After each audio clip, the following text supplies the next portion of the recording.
time to go big or go home. Here are 19 reasons to read Under the Dome. Hi everyone, I'm Dave Musson, at Dave Musson on Instagram. Welcome to my channel. This is where I'm going through the works of Stephen King in chronological order and giving you 19 reasons to read every single one of his books. Click around the rest of my page when you're done watching this one, see if there's anything you like, and if you enjoy what you see here, hit subscribe so you don't miss any videos in the future. Tractor? In this video we're up to 2009 and this mammoth doorstopper of a book, Under the Dome. I'm going to give you 19 reasons to read this blockbuster of a novel, and I'll cluster any spoilers together at the end and give you warning when they're coming, so if you need to dip out before then, you can do. But other than that, my hand's getting really sore now trying to hold this fucking heavy book, so let's get into it. Feels right to start with the hook of this one because it's simple but staggeringly effective.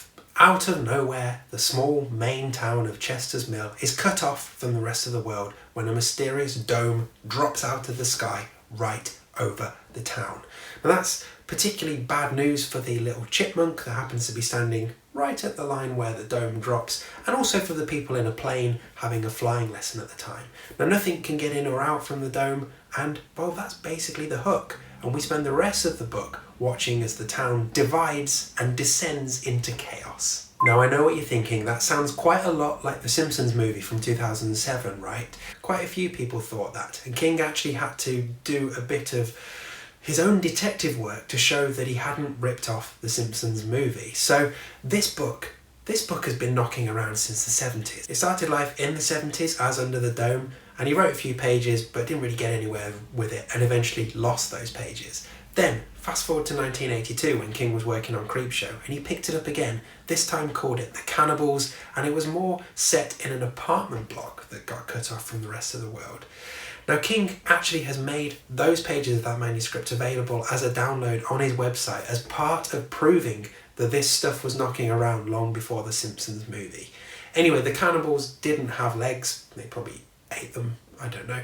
But eventually he picked it up, went back to Under the Dome, and finally churned out this mammoth of a book. He actually got on a real roll when he was writing it and managed to churn out that thing in 15 months. And then finally Under the Dome was done. Third time's a charm. Given that this started life in the 70s, it's probably no surprise that this does read like one of those cocaine-fueled wild King epics of early in his career. It's a sprawling cast of characters across an entire town, more than 1,000 pages. There's horror, there's sex, there's violence, there's loads of stuff going on. If you like classic King and you've not read Under the Dome, you should change that because you'll have a great time. So Under the Dome is so packed full of set pieces that you are never far away from an endorphin rush, and it keeps you flicking through those pages, which is good because there's a lot of them to get through. And so many of the set pieces are really excellent. The arrival of the dome is spectacular, but also things like the riot at the supermarket and the carnage at Visitor Day are well worth it and totally memorable. Another reason many constant readers will enjoy this one is because of how subtle it is. And when I say subtle, it's about as subtle as a brick through the window, then hitting you in the face. This is Popcorn King at full volume, so turn it up, get comfy, and dig in. I mentioned Under the Dome has a huge cast of characters. Now I won't read them all because frankly I don't have the time or the inclination, but it's worth dedicating a couple of reasons to individual characters because they are particular standouts. We should probably start with Dale Barbara, the nominated hero, an out-of-towner, an Iraq war veteran who is trying to leave Chester's Mill when the dome drops. He is the easy choice to be the scapegoat when the town is cut off, and well, that's what happens to him. Now, he is a little bland in comparison to some of the other characters, but actually that works as a real good balancing act, because as you'll discover, some of the other folk in this town are fucking crazy. Talking fucking crazy, Junior Rennie. I'm not going to say too much because of spoilers, but let's just say you wouldn't want to have anything to do with this person. Or indeed his dad, Big Jim Rennie. Now I shouted Big Jim out in my recent top 19 King characters video, and he is the driving force in this particular story. He's a classic King bad man, local used car salesman turned town selectman, turn police chief, turn politician, but all the time general terrifying fat monster. He is a wild caricature, and for any other novel he would be too much, but actually for something as unhinged and as beastly as Under the Dome, he's the perfect match. So we've also got Julia Shumway, the left-leaning editor of the town paper, who always feels like she's got something to prove and ends up being a vital character as the town tries to survive under the dome. She also has a cool dog. In fact, Under the Dome specifically mentions dogs in its list of characters at the start of the book. Now, we all know what that usually means when a dog appears in a King book, but listing the dogs at the front, that's cool. I'm also going to shout out Rusty Everett, a hospital worker who suddenly ends up getting quite a few more promotions than he would have ever thought he would when the dome drops. He's a classic King side character, normal guy doing normal things, placed in an abnormal situation and having to react. So coming as it did in the late noughts, the publishers tried to do some viral marketing with this, and they created a bunch of websites to try and make the town of Chester's Mill feel more real and more alive. Loads of stuff going on, and even a bit of a role-playing game where you can bounce around from site to site. All sounds very cool, but let's face it, the one author in the world who doesn't need viral marketing is Stephen King. So Chester's Mill, the town itself, is actually modelled on the real town of Bridgeton, Maine, where King lived for a few years. Fun fact for you about Bridgeton, that's the setting for The Mist, whereas Chester's Mill, as we mentioned in the Just After Sunset video, does get a little reference in N, one of the stories collected in that one. Okay, it's time to enter spoiler territory, so if you've not gone under the dome yet, you might want to leave here.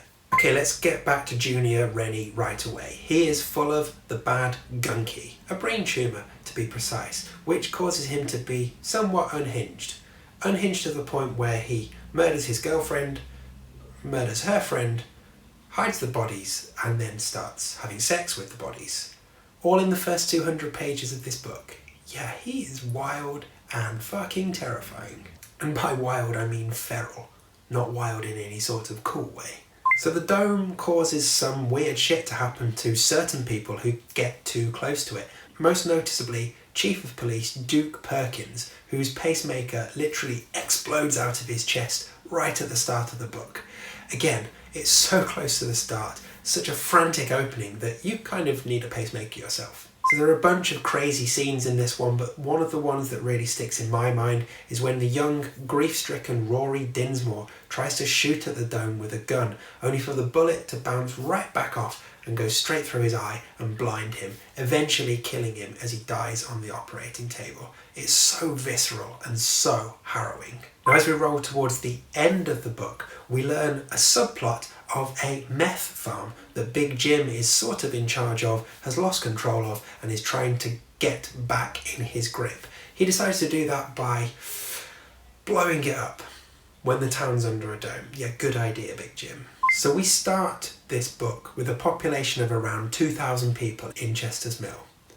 26 survive. Apart from books like The Stand and Cell, this could well be King's biggest bloodbath. Really, the only real problem with Under the Dome, and it's unfortunate because it ties into a cliche, is the ending. This book is so full on for so many pages that frankly any kind of ending was going to be a bit of a letdown, but this ending is a letdown. When we discover that the dome was dropped there by some curious alien kids, and all that needs to happen for them to take the dome away is for the humans to sort of ask quite nicely, yeah, it's a bit flat. But when King has had his pedal to the floor for so much of this book, like I said, anything was going to feel a little bit of a downer in comparison to that. And, you know, he's written worse endings, and one dog at least survives, so I'll take that. So there we go, 19 reasons to read Under the Dome. Do let me know what you think of this crazy, crazy book in the comments. And also, let me know whether I should bother watching seasons 2 and 3 of the adaptation of Under the Dome, or whether I should just carry on with my life and, you know, do fun stuff. I've seen series 1. Yeah, I know what I might be letting myself in for. If If you want more videos looking at reasons to read Stephen King's books, you've come to the right place. There's loads of them on this page. Do click around my channel and hey, hit subscribe if you like what you see so you don't miss any more in the future. Still got loads more to come. And if you want to chat under the dome or anything else King, come over to my Instagram. I'm at Dave Musson, always happy to talk in my DMs. Next up, it's time for another ranking because we've now ticked off another decade. So join me next time as I count down my ranking of King in the noughts.